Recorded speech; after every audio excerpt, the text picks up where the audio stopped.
Le mashi imisenze ukusebenza kweminye yemigwaqo edolobheni. Laba bantu abathi bangumsinsi wokuzimilela kulelizwe basola umnyango wezasekhaya ngokuvala ukusebenza komazisi babo ngale kwesizathu esiphathekayo. Uyaya yena baba afika abatshela i-ID yami iblokile. Iblokeni nabatshela ukuthi iblokeni. Senyalo senda njani basibona asikwadi.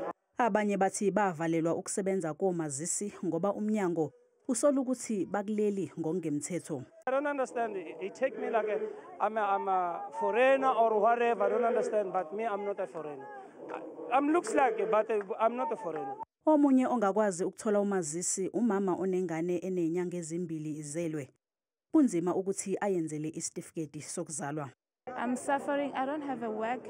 Even when I want to apply at school, nothing. Now my child doesn't have a certificate. It's bad.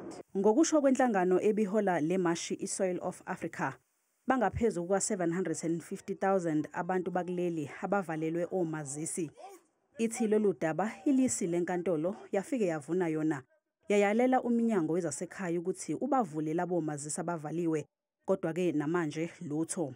We are saying to Home Affairs, be fair to these people.